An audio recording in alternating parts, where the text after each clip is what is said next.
Joining me right now is Stevens Incorporated Executive Vice President. She is Senior Policy Advisor, and she is former Senior Advisor to Secretary of State Mike Pompeo. Mary Kissel is with us once again. Mary, thanks very much for being here. Your reaction to what you're hearing and how you assess the situation. Well, thanks very much for having me. And Maria, I've got to say, Trey has done some really extraordinary reporting on the ground there, so it was great to hear him. I think it's important that we don't talk about these groups in isolation. There isn't Hamas in one place, a Hezbollah in another, Islamic Jihad in another. Physically, they may be in different places, but the root of their support rests in one country, Iran. So all of these groups are connected. They're connected via training, via how they're equipped with weaponry, intelligence, planning. This was a very complex military operation, Maria, that was carried out in stages, likely with many different cells. It didn't know what the other was doing.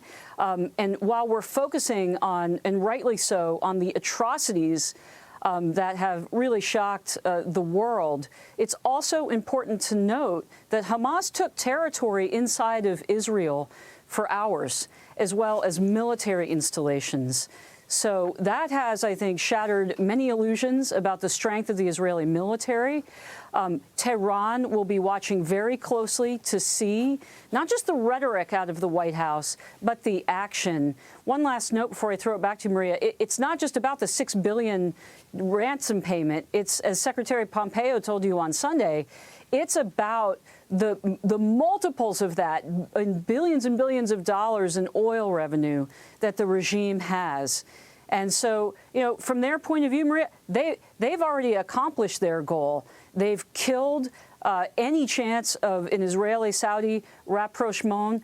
They have taken attention away from Putin's war. They are demonstrating to other friends in Beijing and elsewhere that the United States' first instinct is reconciliation and not to back Israel. So this is a very dangerous period of time. And what happens in these next days, I think, is going to determine likely the future of the Middle East. Well, we spoke with Secretary Pompeo yesterday, and I want to play you a soundbite from that. Here's the Secretary. I don't think the world has fully taken on board the scale of what took place there. And when it does, I think we're going to recognize that it is going to be the world that's going to have to respond to this. 11 Americans dead. We talk about Israel being attacked by Hamas. The truth is that the Iranians killed Americans. And I think when this is taken on board, this will have economic implications. The administration is lying. They're gaslighting the world, saying that this $6 billion isn't going to fall into the hands of terrorists and benefit them. We certainly know that it will. And now we know that it's actually 14 Americans dead. The numbers have risen. And I want to get your take on the impact on America, Mary, because we've been talking about the wide open border. And Bill Maloogian has reported new Customs and Border Patrol data.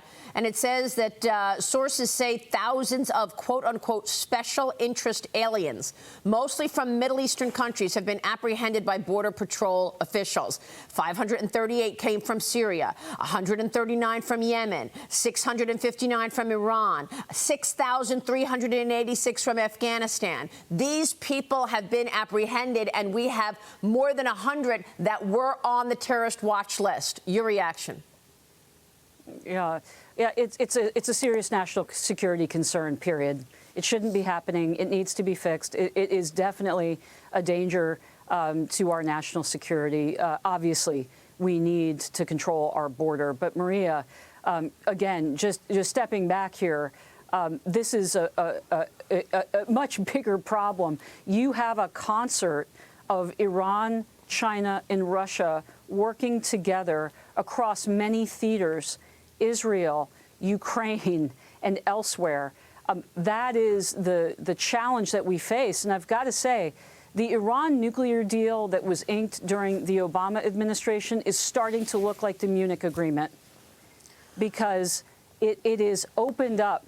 This appeasement of Tehran has given a green light to the mullahs to attack Israel, and let's be clear, in an existential way. Yeah.